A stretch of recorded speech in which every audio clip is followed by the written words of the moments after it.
We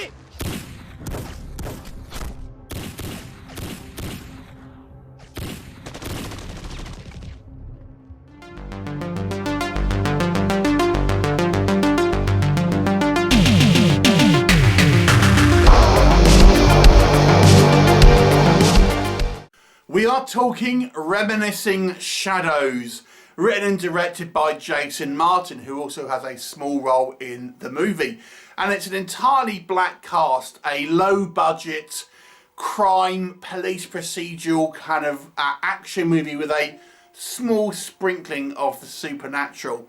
It's kind of like if you were to take the Purge players out of a Purge movie and plonk them in a low-budget police procedural. That's your basic premise. But let me just go into a little bit more detail about the premise. It focuses on this veteran police detective called Danielle, and she's coupled with a new partner who happens to be the son of the town mayor. I think it takes place in Memphis, I believe. And they're investigating a number of murders that are perpetrated by a kind of gang of masked individuals who are kind of killing people seemingly at random and essentially kind of terrorising this this city. And it's hard to determine if there's any kind of pattern. And these guys are kind of dressed up like it's the Purge essentially, and there may well be some type of occult overtones. That's all I'm kind of saying on that. What will happen? You will have to watch the movie and find out. So let us discuss Reminiscing Shadows. This is a low budget movie, a very low budget movie, so we have to have our expectations in check. This isn't going to have, you know, high production values and massive set pieces and stuff. But what could we say in the plus column with this movie?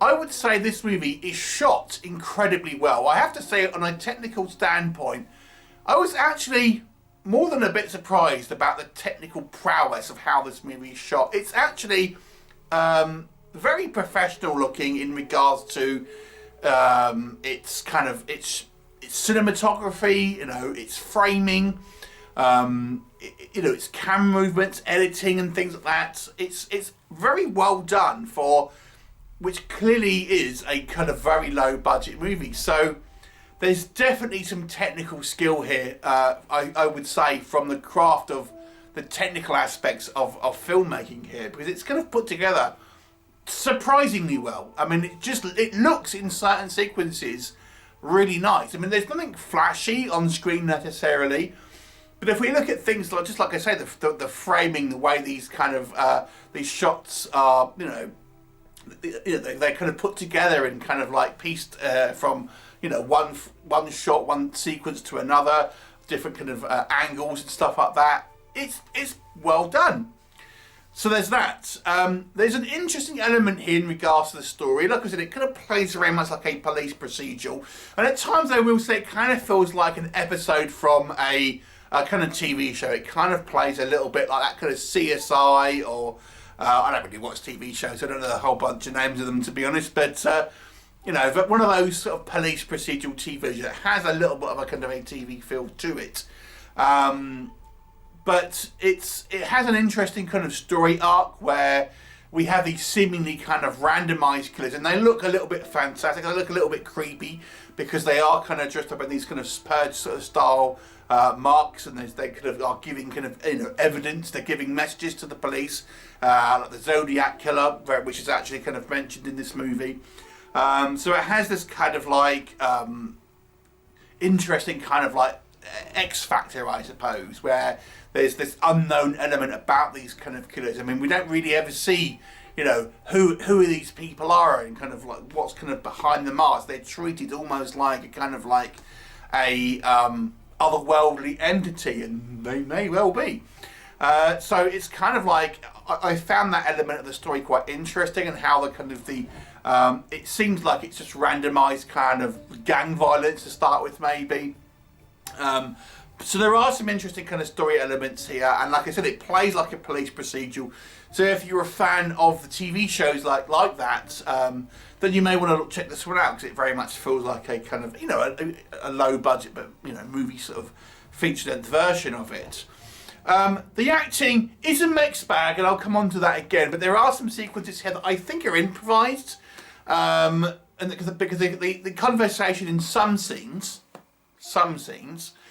does seem very natural, and there's kind of like banter between one character talking to another, where it seems incredibly natural, where we have, you know, quick kind of like reactions and stuff that just don't seem like they're scripted, especially from what I gather is relatively kind of amateur actors here. So there's certain sequences, there is a drawback to this, which I'll come on to, but there are sequences where I do feel the dialogue seems kind of naturalistic and kind of very much like it's, you know, shot from the hip and kind of feels real, because I just get the impression much of it is improvised. So there is that. For a low budget film, there's a couple of okay kind of like action sequences where our gang kind of like execute. It's not loads of kind of action. It really is more of a drama in some ways, I suppose. But there's a couple of okay kind of set pieces where our kind of killers go on these rampages, and they do look quite fun, very much in the mould of the Purge. Okay, so what doesn't work? So let me just kind of backtrack a little bit and go into the other side of the coin when I'm talking about the acting. So the two things to say here. Some of the acting, I personally feel like it's improvised, and there are some. The positive spin on that is there are sequences where the naturalistic kind of style of improvisation makes it feel like two people are having a genuine conversation and they're not acting. However, the downside of that is you just feel sometimes like that the conversation isn't really pertinent to the actual movie. It seems like they're just kind of spinning their wheels and they don't really know what to say at certain times. So it kind of feels naturalistic, but you find it kind of trails off and sometimes kind of goes in like where people don't really know what to say with certain things. So this is speculation on my part. I suspect the director here has sort of said, these are the kind of the points that you need to enunciate, but how you do it is up to you. And then that's done, but they don't quite know how to end the conversation and things like this. So yes, there's sequences where I do feel some of the conversations are naturalistic, but there's a downside. However, I have to say there's also some sequences with dialogue that do feel quite clunky and do feel kind of more scripted, and some of the actors aren't the best, so they kind of do feel a little bit more clunky at times, certain actors. So the acting overall is a little bit of a mixed bag. I do think our female lead, this main detective, most of the time is pretty good, I have to say. Seems quite kind of confident in the role, and she does come across like a veteran who is very comfortable in her role. I will say that. So her persona is quite good in that respect. But like I said, there are some times where I didn't think the dialogue quite worked for me. So there are some choices here that I have to question. For example, there's some aesthetic choices that were just weird. So we have like a couple of instances where we see these CSIs, but they're wearing like these kind of like cyberpunk glasses or goggles that you can get like on wish.com for $4. You know, it's like, why is this meant to be in the future? Why are we wearing like these cyberpunk goggles and there's nothing else in that's like futuristic?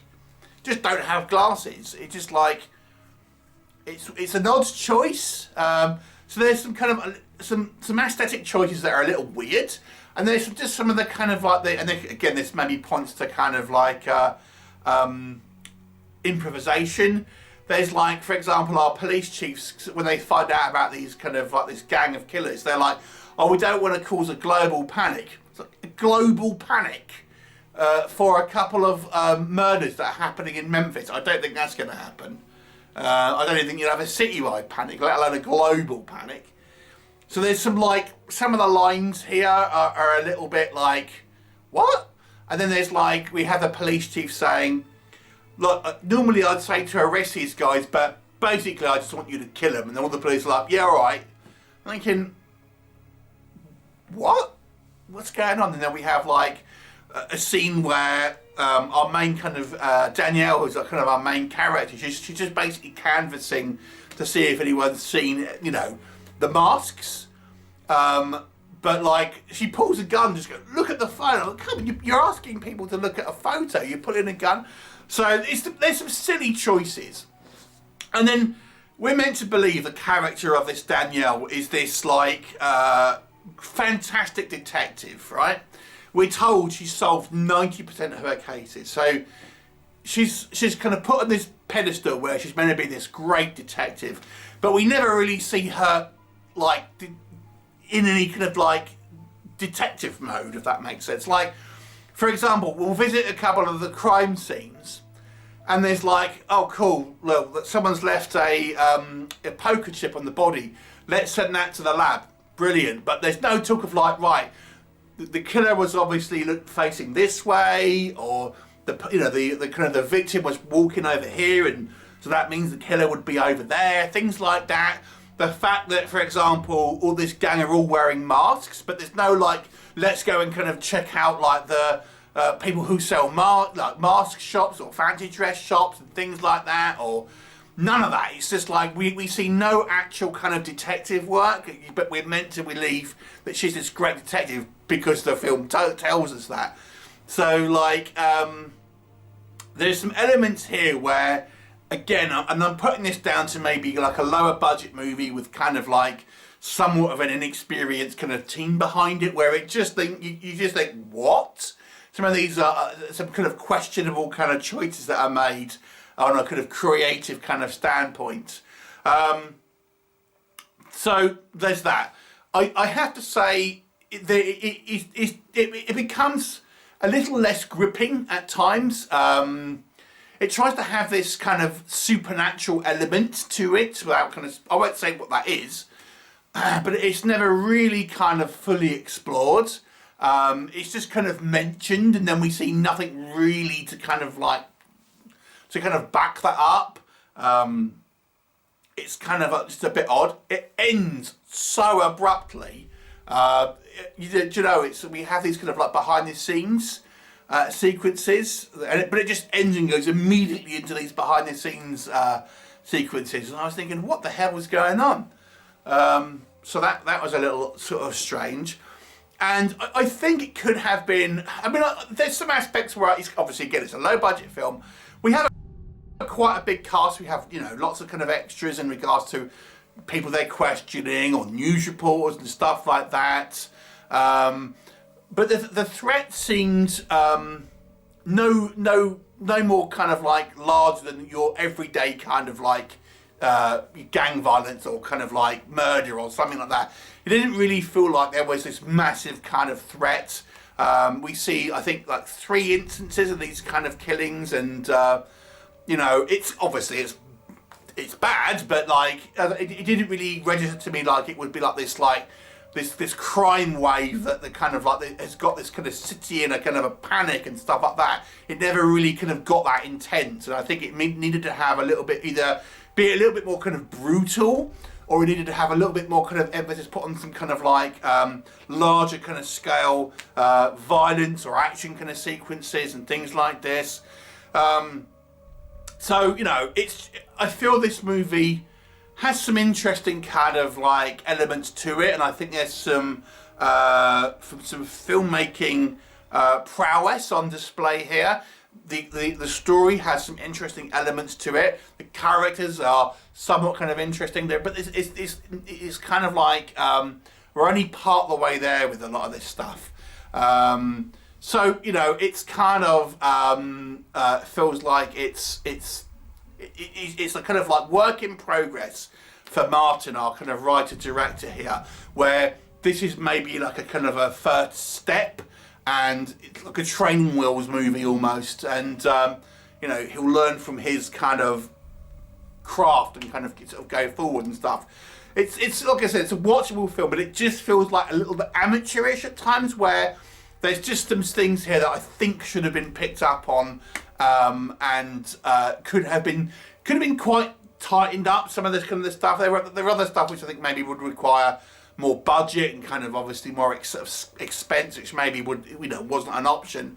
But there is certainly some stuff here where I feel could have been, you know, corrected and improved upon without little to no money.